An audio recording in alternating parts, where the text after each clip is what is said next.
think that there's any way you can run back out there and go, totally didn't affect me. Let's just go ahead and be loose with the football again.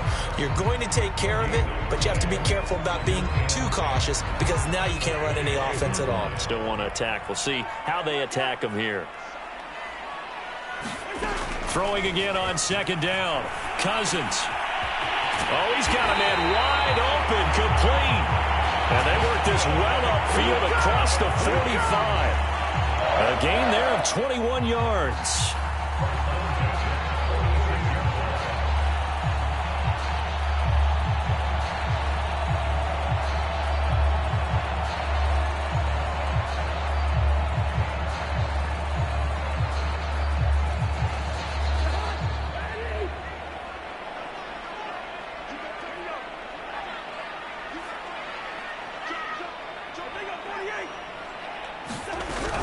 First down, here's the run with Cook.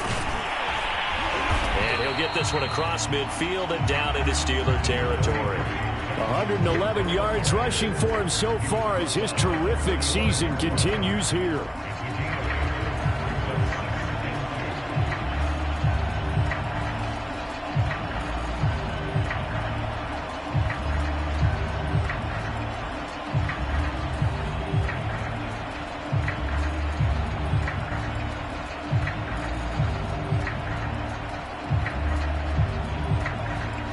Yards the gain on that last run. Here's second and a couple.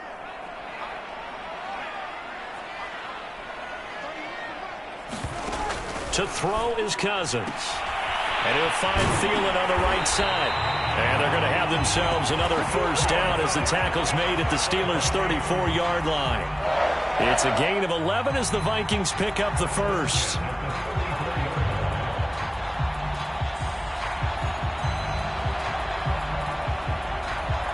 From the 34 now, here's first and 10.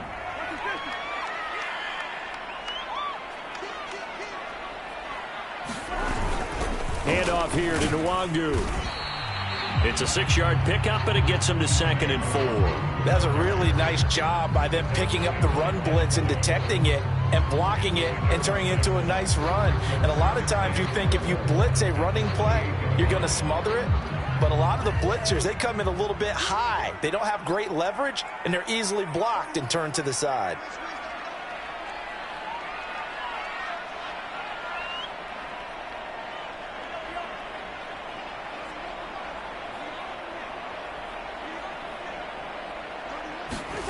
On second down at 4, Cousins.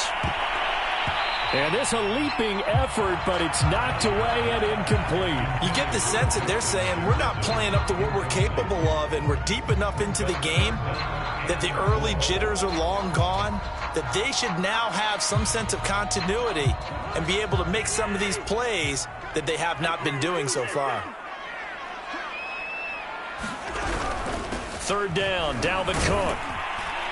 And he will have a first down at about the 21-yard line. An effective 7-yard third down conversion. And that's why Dalvin Cook is the Minnesota Vikings featured back. You put the ball in his hands, good things happen. Second in the NFL last year in rushing with 1,557 yards. And that's now back-to-back 1,000-yard seasons, but 30 combined total touchdowns. What a player is Dalvin Cook. 1 quarter remains here in this Thursday night matchup. You're watching the NFL on EA Sports. Second and 8.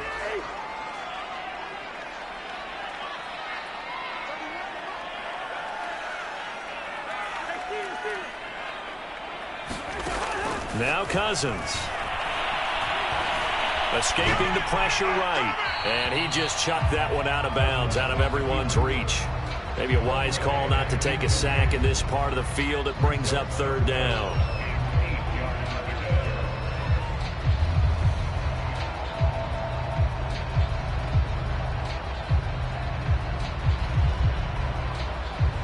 The Vikings on third down. They've hit 2 for 4 thus far. This is 3rd and 8.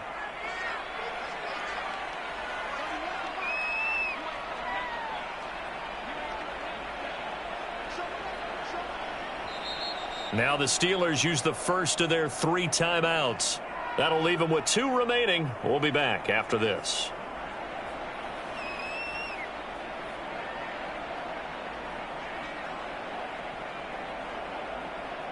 Out of the huddle now for play number 9 on this drive. This is 3rd down and 8.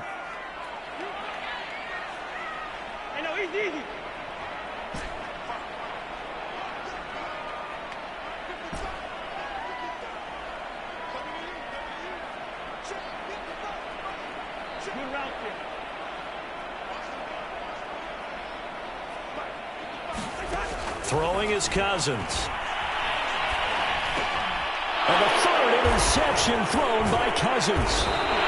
It's Devin Bush, the linebacker, who picks it. And he is going to get this one back to the 20-yard line. Wow, between last week and this week, that's now 8 interceptions. 5 a week ago, now 3 here. Well, he is so lucky that one of the defense coordinators I played for, a man named Ken Donahue, is not there right now. Because he saw that happen during his coaching career, and he grabbed the quarterback in the midst of a streak like this and said, tell you what, son, why don't you throw it to the defensive guys, and let's see if our receivers can intercept it. Well, he's got to figure something out because the current formula is not working. An ideal spot here to get a first down and try to run some more clock, and this is 2nd and less than a yard. Looking to throw, Haskins. It's brought in by Harris. And he'll be brought down shy of the 40 at the 38-yard line.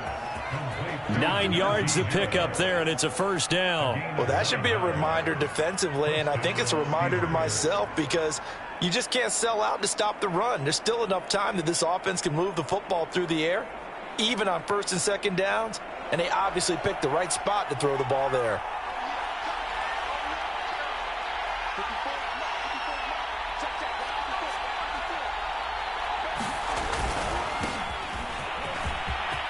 Room to run past midfield. And finally taken down at the 34. That one 28 yards on the ground.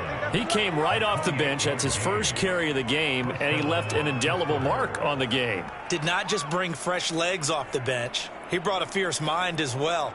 He had a lot to prove, didn't he? He thinks he's as good as the guy who's the starter. Wanted to prove it, and boy, did he on that play. On first down, it's Snell again. It's a 6-yard gain on the ground, and that'll make it 2nd and 4. Now, I'm guessing you'd say this is kind of the key here. Grind out some yardage, work on that clock, see if you can continue to tick it down. Definitely. You want to bleed things out at this point, right? Continue to possess the football, gain some yardage, and put the onus on the defense. Do they have to use timeouts? What are they going to do to stop you? You're taking charge.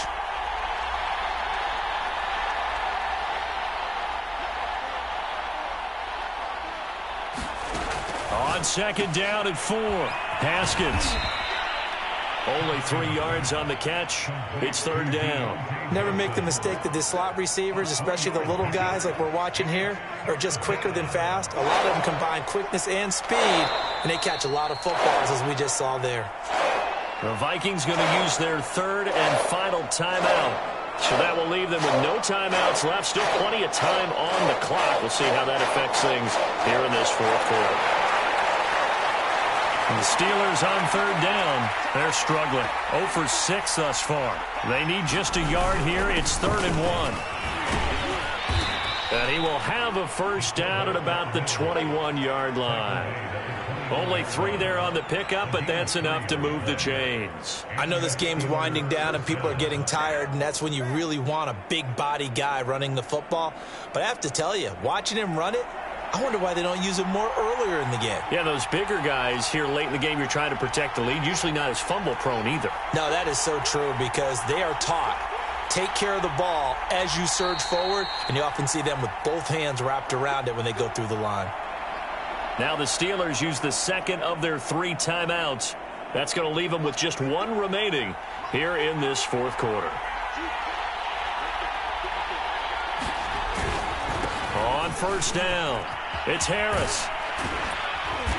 And he'll take this inside the 20 and down to the 18. 3 yards on the pickup there, and it'll be second down. Able to stay in bounds, so the clock keeps rolling. And this defense right now backed up in the red zone. Another touchdown, it's over. They've got to stand tall quickly. Been in this spot before. Now there's a little bit of desperation creeping in, and all you're doing when you're talking to your defensive teammates is first guy there, hold him up. Second, third guy in, rake it the football. Get it out. We've got to create a turnover because one more score, and this game's over. It's a 10-yard gain there, and it sets him up now first and goal. Well, a clear running situation. Try to take time off the clock. He ran the previous play, set that play action up nicely. Boy, did they ever, because they had shown the ability to run the football. So now you lose your keys as a defense. You dive for the running. And he's going to take it in for a Steeler touchdown. Anthony McFarland. His first touchdown on the year. And the Steelers look like they're going to get back in the win column as they extend their lead here in this fourth quarter. And now they'll empty the backfield here as they elect to go for 2. Haskins now, they're going to try to throw for him. And he's got it. So the 2-point conversion is good, and they add on to their fourth quarter lead. Boswell now to kick it away after the touchdown.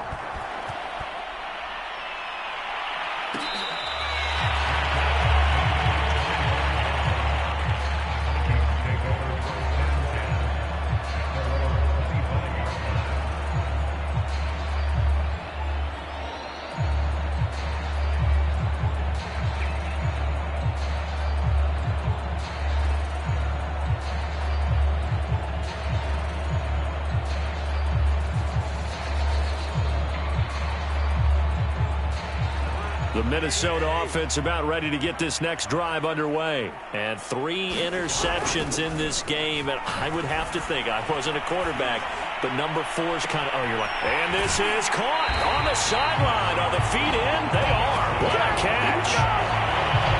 Well, partner, I'm not sure how this drive's going to end, but how about the way they flip field position there? A nice attacking play that picked up a heck of a chunk of yardage. So that changes things a bit. Here's a 1st and 10 all the way down at the 35. From the shotgun, it's Cousins. Space to run past the 20. And he's down inside the 5 at the 4 before he's out of bounds. That goes for a gain of 31. This defense is definitely reeling a little bit now. Back-to-back big plays given up. And you know what's all defenses talk about. How do you limit that? Instead, they got hit by a 1-2 punch those last couple of plays, and now they've got their backs to the goal line. And that went a little too high as it's knocked away and incomplete. As a defensive back, you have some weapons at your disposal that we don't often talk about, and you can read the receiver's eyes, you can read his hands, and you know that the arrival of the ball is imminent, and that allows you to make a play on it and oftentimes knock it away. Cook. And he'll get into the end zone. Touchdown, Minnesota. Dalvin Cook. His second touchdown of the night. And the Vikings have made it a 1-score game again here in the 4th. Point after, right down the middle. And now things get a bit more interesting here in this fourth quarter.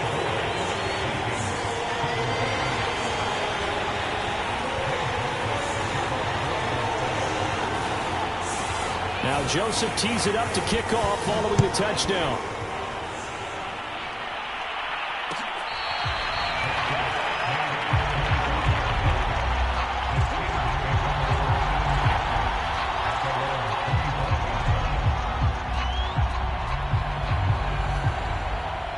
The Steeler offense here about ready for their next drive. Their lead back down to 1 score after the touchdown a moment ago. First down's a must on this drive as they start out here 1st and 10. And I think this defense knew what was coming as he is smothered behind the line.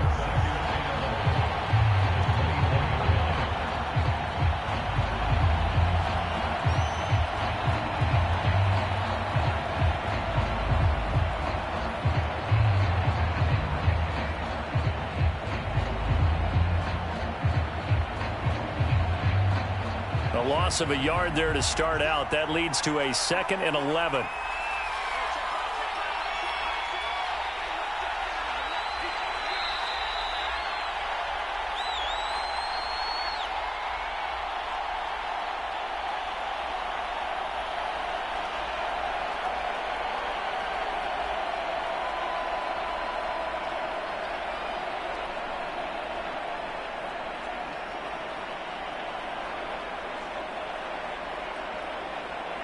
So the Steelers with the football as we get you reset. You'd have to think likely another running play coming here, 2nd and 11. Open man completes it to Claypool. And down he goes, but he takes it up to the 40. The Steelers picking up 15 yards there and a first down.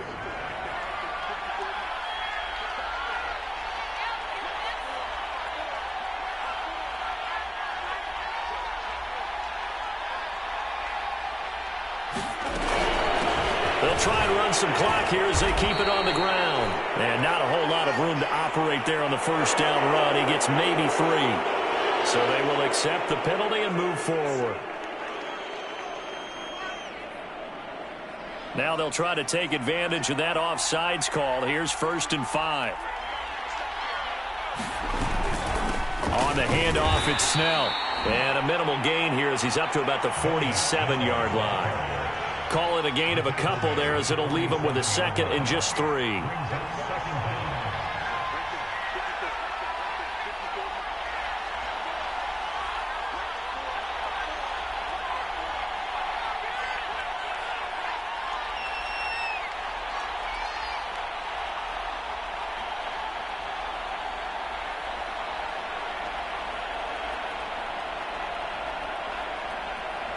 Haskins down to a knee, and his guys about to come away victorious. Yeah, it's fun to kneel down in front of your home crowd, but when you go on the road, that band of brothers attitude, right, just us against the world, and get it done, how happy are they? I remember a coach at a previous stop telling me, you get a win on the road, doesn't matter the opponent, get out of there like you stole something, and they did in this one.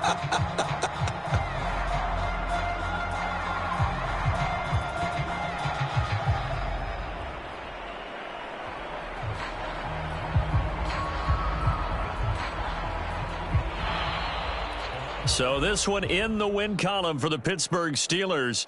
And they've got to feel good about this performance. I think you'd agree, matched up against a top 5 defensive unit in the league, and they pretty much had their way. Yeah, that was the interesting part about it, because normally when we see this defense play, they have their opportunities and they make their plays, don't they? They knock them back on their heels. They take the ball away.